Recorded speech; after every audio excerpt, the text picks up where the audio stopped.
Now talk to me.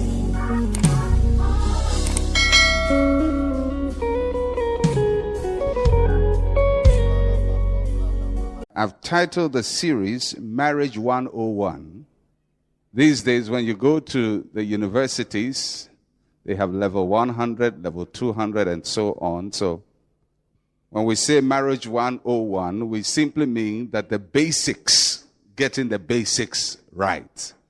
We'll get later to Marriage 404, and that's when we will deal with deep things.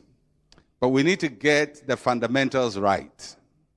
Because if you don't get the fundamentals right, you will not get the details right. You won't get anything right.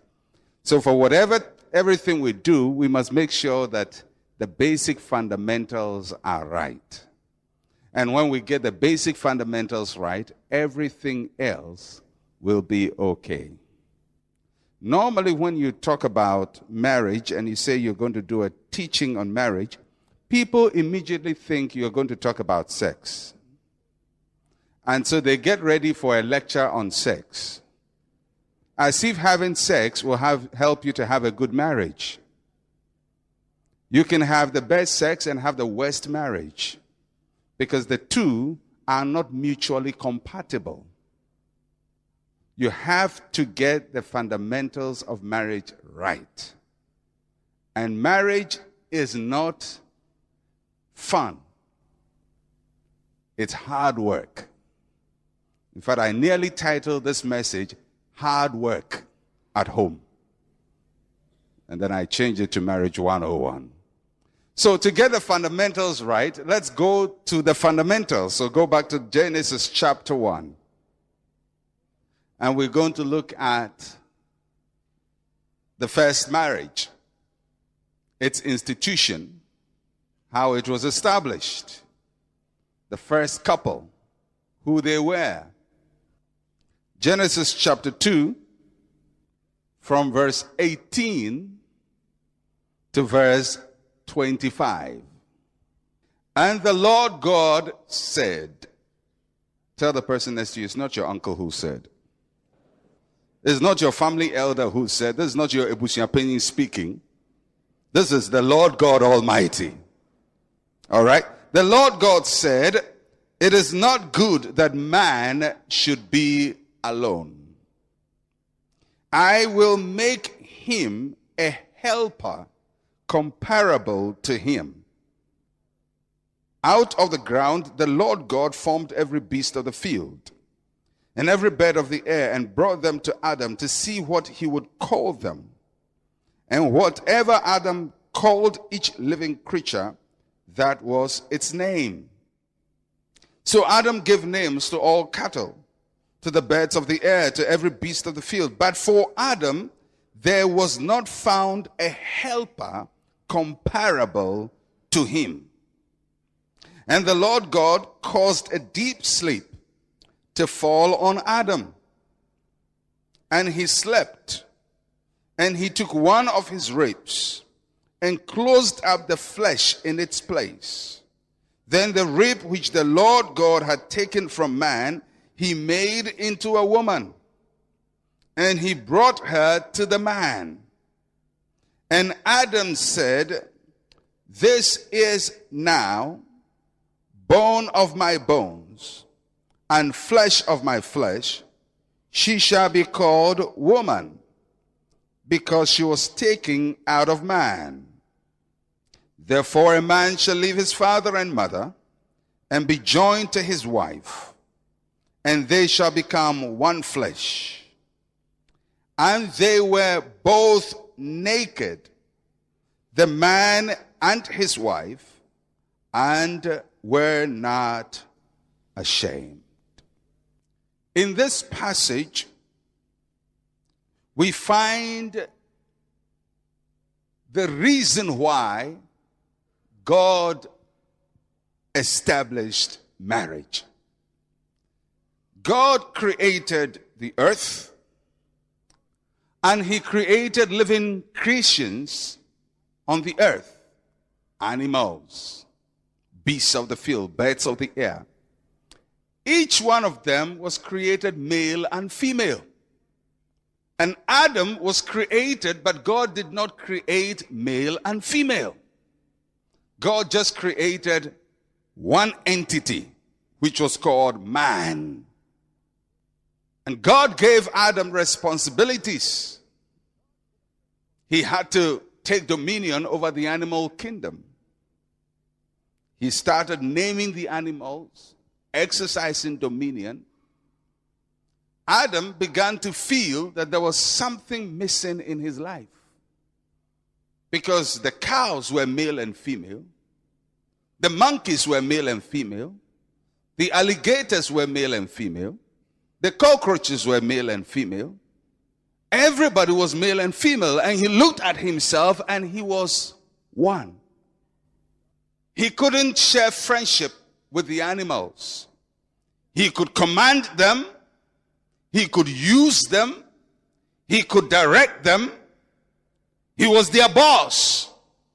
He was their master.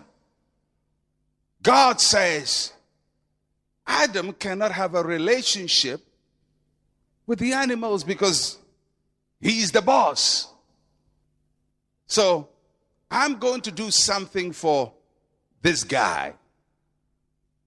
I'm going to give him a helper. But the helper I want to give him will be a helper that is comparable to him. Not somebody to boss over. Because he was already bossing over the animals and he was still alone.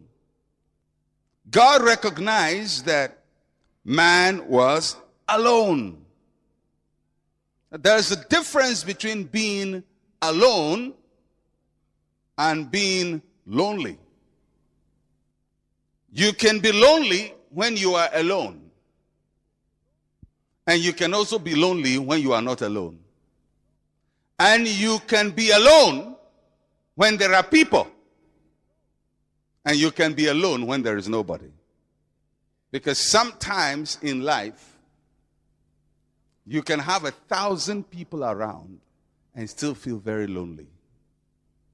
Because you feel nobody understands me. Nobody cares for me. Nobody loves me. So I can have many people around and still feel lonely. Adam was not feeling lonely. He was alone. He was alone because there was no means of sharing fellowship. There was no means of communicating. Whatever he had did not have an object for him to share with. So God says, I need to create a partner for this man so he can share with that partner and that partner can share with him. So the first reason why God established marriage was for man and woman to share life together. That's the first reason. God did not say it is not good for man not to have children. That's not what God said, because the fact that Adam didn't have children was not a bother to God. It was the fact that he had nobody to share his life. And that is very, very important. Having children is essential. But marriage is not primarily to have children. Children are a byproduct of marriage. But they are not the reason for marriage. So anyone who goes into marriage because they want children are starting on the wrong footing. God says it's not good for man to be alone. And that's why I said, tell to the person next to you, it's not your uncle who said. Because you see, if you don't get the fundamentals right, if you don't get what God had in mind, you would think your need was the reason why God created marriage.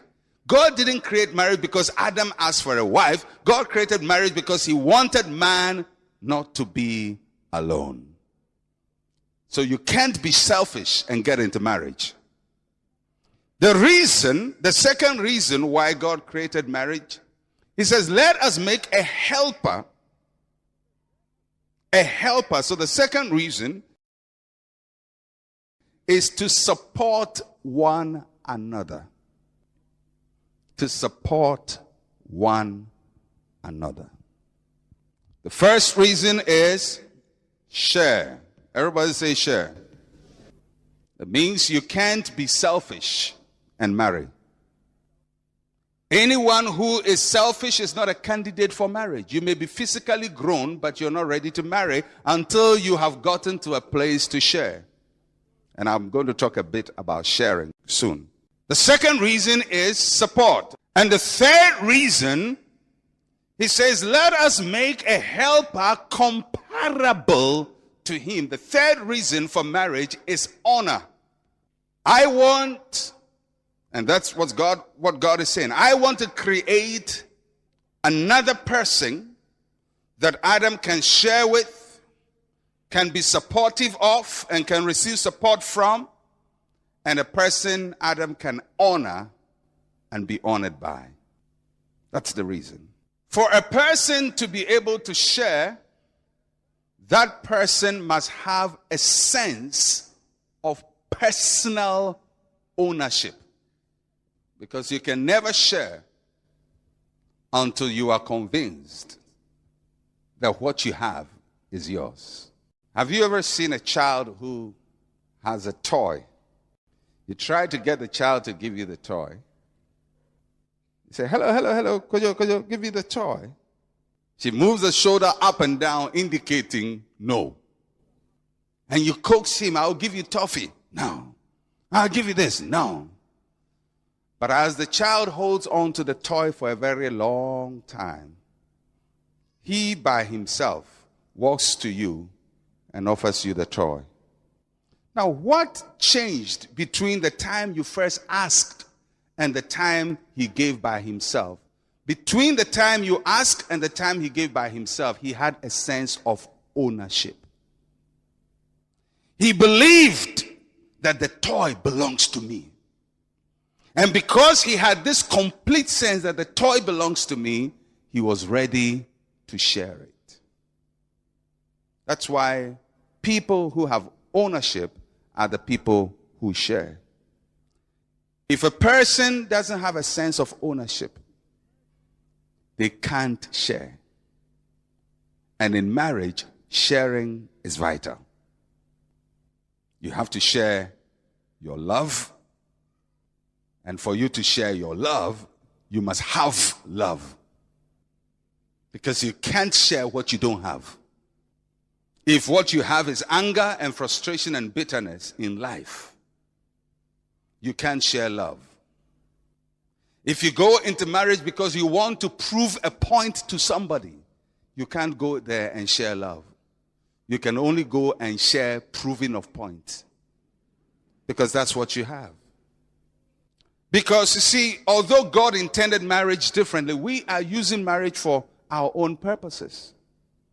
Some people use marriage to prove a point to their parents.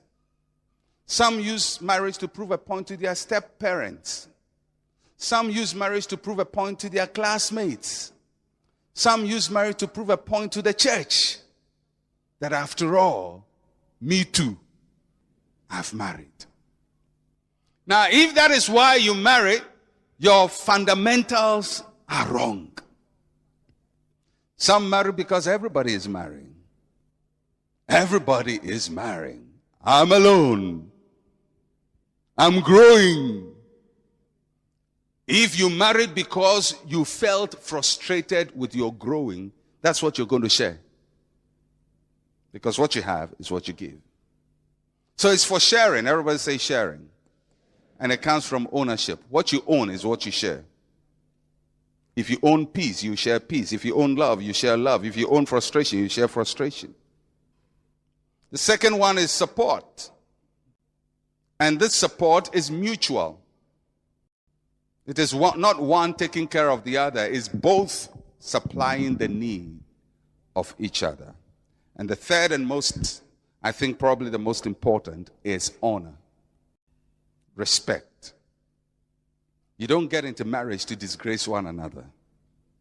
You don't marry your husband to disgrace him, neither do you marry your wife to disgrace her.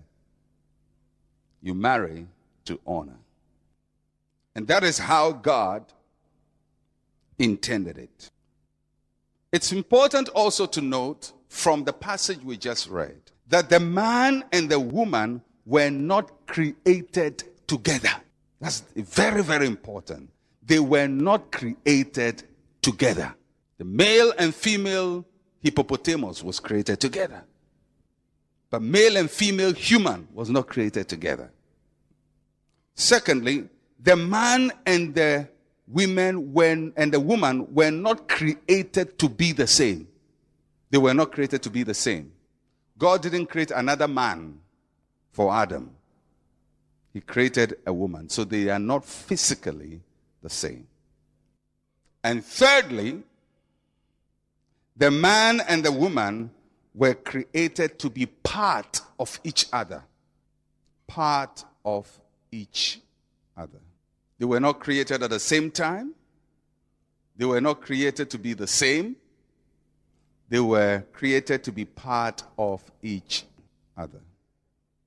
Most marriage problems are located in the three statements I just made.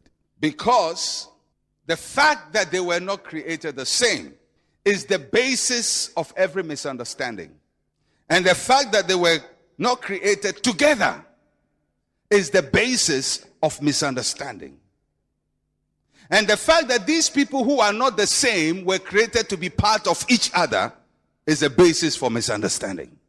Because normally, it's not easy to live in the same house with your own brothers and sisters whom you grew up with from childhood, from age 2, 3, 4, 1, 2, 3, 4, 5. You ate together and everything, share clothes together, bath together, you grew up. By the time you hit about 16, 17, you start fighting seriously because each one wants space.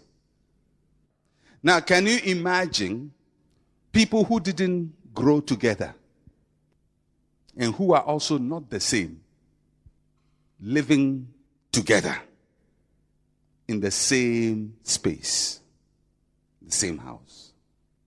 They are not the same. They come from different places, but they're supposed to be part of each other. And because of these differences, there are problems we need to deal with. For any marriage to work, we must first understand the differences between male and female. Males are not females and females are not males. A man is not a woman and a woman is not a man. 2, we must understand the responses of male and female to each other. The first is differences. Differences. The second is responses to each other. And the third is responses to issues. This is where all the problems come from. Men are different from women. How many of you know that by now? When a child is born, they go to the hospital, they lift the child up after birth, and they say, "It's a boy." How did they know? How did they know? They all have head. How do you know this one is a boy? They have ears. How do you know this one is a boy? Oh, they shout, "It's a girl." How do you know it's a girl? Not from their ears, not from their eyes, not from their nose, but as you go down, the difference will be seen. The difference has to do with their reproductive system. The way God designed them to produce. I want you to get that phrase very carefully. The way God designed them to produce. These days, when science is helping all of us, when women are pregnant, you can go and do a scan to check whether it's a male or female. And the scan simply is looking for an outward manifestation. And they can tell, if it's not a boy, they know it's a girl. Because you can tell by the shape of a boy that it's a boy. The difference is in the way they produce. Apart from that, they seem to be the same physically. So there is a difference in male and female. And that has to do with the way they produce. When a man meets a woman and they want to produce a child, they play different functions and different roles. And that has to do with the way God designed them. The man is the giver of seed. Everybody say the giver of seed.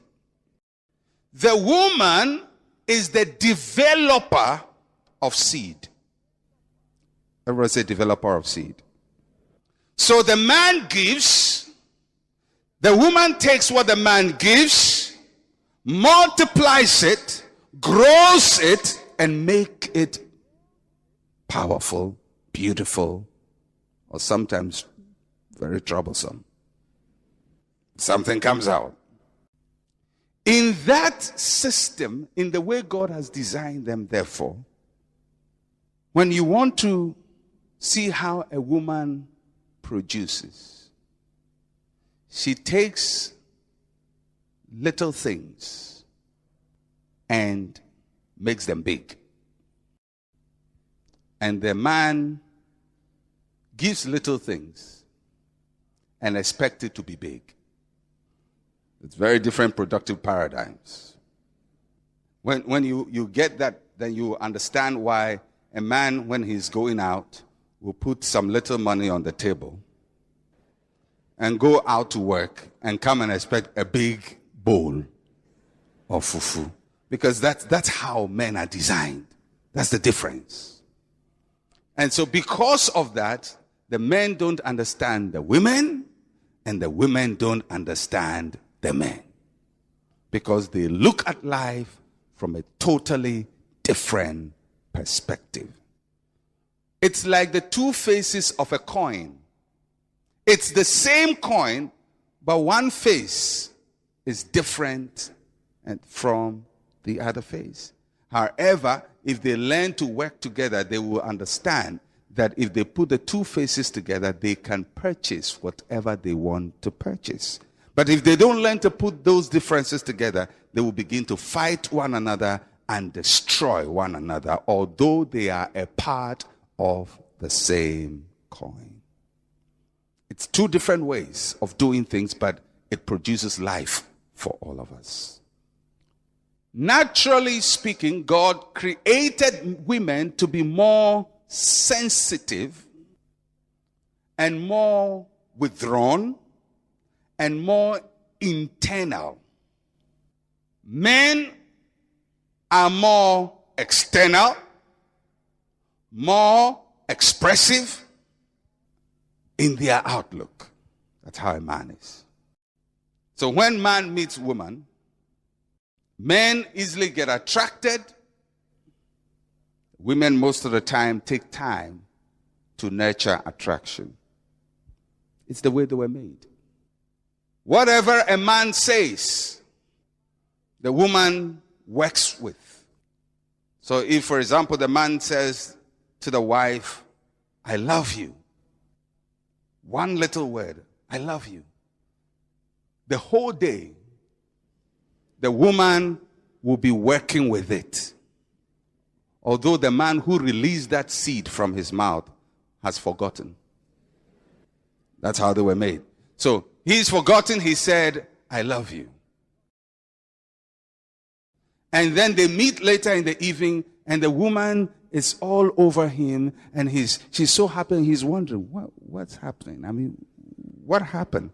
And he's forgotten that when he said, I love you, whilst he forgot, the woman nurtured, cultivated, developed, meditated, brooded over what was said. And at the end of the day, she began to manifest the word that has been spoken to her. In the same way, if the man said one nasty word, "Oh, leave me alone," and he forgot about it, the woman takes that word and works with it. So whilst you are away, she is working with it. She is growing it. She is developing it. She is incubating it. And it's becoming bigger and bigger and bigger and bigger. And then when you meet, the man meets the woman, he says, "How is it? Cold." And he's wondering, what happened? I haven't done anything. And if that man was to complain to somebody about his marriage, he would say, "I don't understand my wife. I haven't done anything, but she is angry." The problem is that men don't understand that the little things they do become big things in women. So they feel, "I haven't done anything." What you consider not anything grows. And that is why, for a successful marriage to happen, I consider that the men are the key to how things will turn out. Because the woman, and I'm not saying it's a general rule, and I'll come to talk about very specific things, but I'm giving you general principles. The woman will take what you give her and give it back to you. That's how God designed them. There are women who function a bit differently from that. Because before they married, they already had received seed. You see? So they marry and they give you things you didn't give her. Because some other boyfriend 3 years ago gave her all that bad stuff, and then she met you last year and you married her, and you begin to reap something you didn't sow. So that happens. But it's still the same principle, that she is only reproducing what has been put within her. And that is why women, it's also very important what you allow into your life. Because what you allow into your life, you are going to continue reproducing.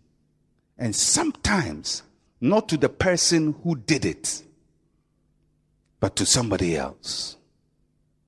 If a woman allows another man to toy with her emotions, and she probably didn't marry that man, and marry somebody else, whatever seeds of bitterness were sown within her will most likely be reproduced for somebody else. So all of a sudden, a man inherits a woman with a trouble. And that also informs you men that you must give allowance between the time you meet a woman and the time you marry. So anything that must be giving birth will be giving birth earlier, before you marry.